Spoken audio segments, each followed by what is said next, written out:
2024 elections are a woman who must decide between a boyfriend who gives good sex and a boyfriend who pays the bills. And I don't know how South Africans will choose. If they want a sexy man who has no money, or a healthy man in bed who has no means. So we're at a junction of, do we get dignity for ourselves, or do we get financial stability when our emotions are being abused? There's one way of choosing for an economic South Africa in the hands of the multinationals and the colonialists. It's another option to choose for a South Africa that is poor, but we're willing to build this country to what we want it to be. Unfortunately, we've wasted more than 25 years, and we can't account for what we've done for the past 25 years. So the elections will be a plateau. My pain is just 150 political parties in South Africa, and each one of those leaders want to be the president. Then they cannot meet in one room and merge their agenda and itinerary and strategy as African leaders. Gayton, what are you saying? Kenigunene, what are you saying? Malema, what are you saying? Mukweng, what are you saying? And we come together and come up with a strategy and then pause for ourselves. Because there are only three parties in South Africa. It's the ANC, it's the white people, and the opposition. So if those three parties could begin a conversation, and these black brothers, if they meet in unity, they can always go back to their older brother, who is ANC. But the relationship between ANC and DA is very detrimental to the future of the country. But ANC can talk to all, including Likota, including IFP, because they're all black. And if your agenda as a leader of this opposition is to do with development of the African people, then who leads it does not matter. It's who benefits it from the agenda. The danger of African politics is this messianic obsession that I'm the only one who must lead and no one else can. And I think South Africa is even heading towards there. And I want to maybe send a warning. No one has ever done this to Julius or to Gayton or to Ramaphosa. But you're not the only leader in a country. In the event that you die, the country still proceeds. And Chamisa, I think in his head, he's obsessed. And I just hope that Malema is not falling in the same space. That if one day the principles of EFF are not expouted by him, no one else can do it except me. You see, until we begin to notice and understand the influence of the multinational and colonial systems on our economic systems, we'll still be waiting to hope, to think, to wish that the solutions are coming from outside. But immediately the local people, be it in South Africa, Old Mutual must be owned by blacks. Sanlam must be owned by blacks. Standard Bank must be fully black-owned. Absa, FNB, and all these instruments must be in black hands. And the government must take its money into its African institutions. And from there, then distribute to the rest of the community. But as long as we have these white multinational communities and bankers and insurers and funders as the middlemen, hence our last conversation that we had, which I think many people took offense, but some started seeing the light at the end of the day. When I said, why must we vote for Ramaphosa when actually he's being managed by Stellenbosch? Why not just bring Stellenbosch to the fore? Then we know exactly if there's no electricity. Who to blame? Rupert. Keep it simple.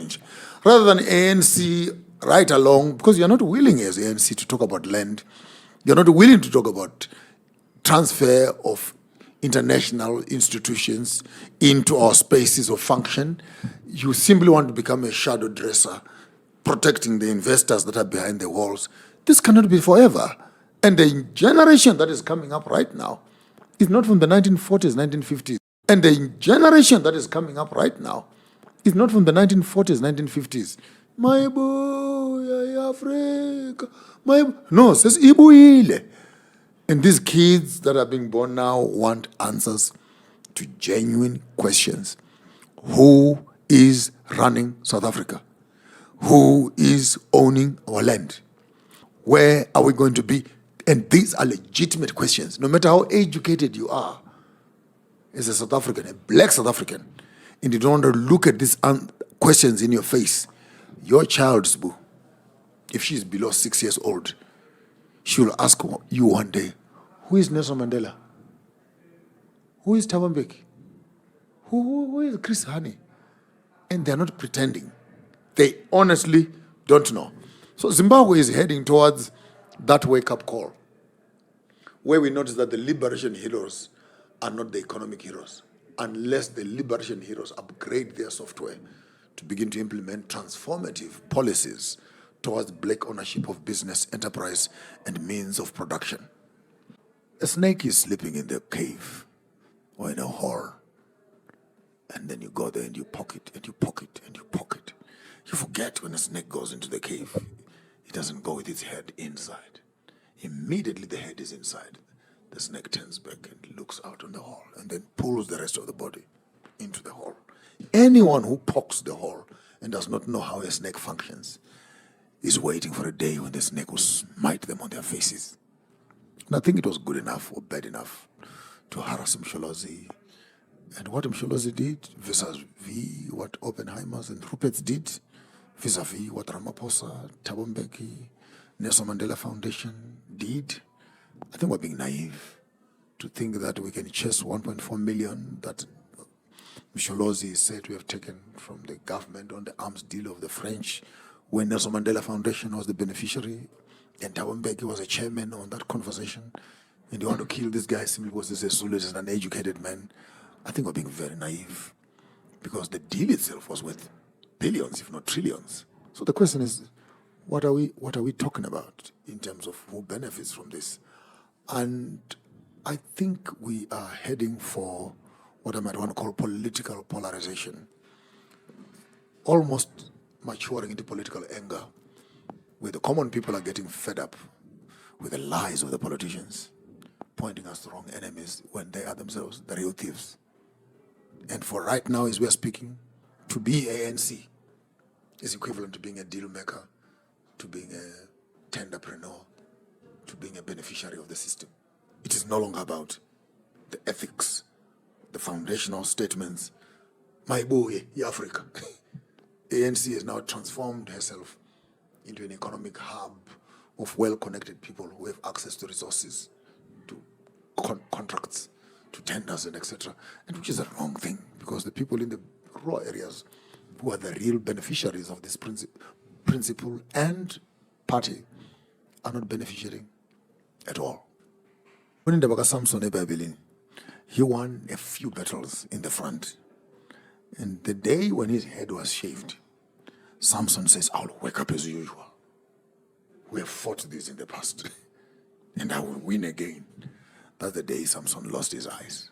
That idea on its own of being presumptive towards MK. I was avoiding you on the other question. Yeah. That's why I went to the left. Yeah, because I saw you didn't even have make mention of MK. But the MK sits the army, sits the intelligence, sits the disgruntled ANC personnel that have not benefited from the business transactions in the country. The MK sits the muscle of war in the country. And to think that they are worth nothing, you need to look at the crime records in this country and find out who, if not 15, 20, 30, 40, Bekicele might call me to order to give him the correct statistics. But some of the biggest crimes happening in this country are in the hands of the military personnel who are trained in explosives, in bombs, in guns, and etc. And they are not employed in the system. To think that MK is a joke can only come from a person who does not know how military and war works. This is not EFF. This is not NP. This is not DP. This is not AP. This is MK, which is the backbone of the military intelligence of ANC. And when that breaks off with its leader, who is Jacob Zuma, only fools who don't know how strategies work would thumbsuck and have lollipops in their mouths. Because this is something. MK's breakaway brings a disparity in ANC between the bourgeoisies and the oligarchs in the financial system and the poor people. Unfortunately, we'll have Ramaphosa protecting the interest of the economically viable and Zuma representing the pain and the tears of those at the bottom. And the populations are not divided equally. For those at the bottom are more than those that are at the top. Unfortunately, those that are at the top are managing those at the bottom. The formation of MK is a cry inside ANC to say we've become too economic, too bourgeoisie, too oligarchy-like, too pro-colonial protection, too white preservative. We've forgotten the people that brought us into power and the reason why the party itself is existing. And anyone who would protect the electorate,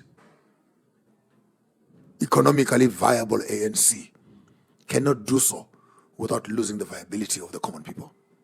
If I was ANC, I would not sleep, not for one day. Because Jacob Zuma, I came here in 1991, by the way, and I worked in the reconciliation of peace in Kwamashu, in Mkungundlovu, in Pietermaritzburg, the ANC and IFP wars that were happening there, the taxis and etc. And so I have my fair share of understanding exactly of what role Jacob Zuma played in the reclamation of KwaZulu-Natal into alignment with the ANC, away from IFP, which is a fact that all of us would know, that had Zuma not been present, IFP would have been running KwaZulu-Natal to date. But Zuma, having been from KwaZulu-Natal and being a stalwart of ANC, gave the KwaZulu-Natal an understanding and a sympathetic understanding that he's one of us and he's with ANC and they're the instruments of power. So if we have him, we will be able to get somewhere. And you undermine that, you throw all that into the dustbin, you victimize Zuma over Nkandla, you don't want to talk about Stellenbosch, Palapala,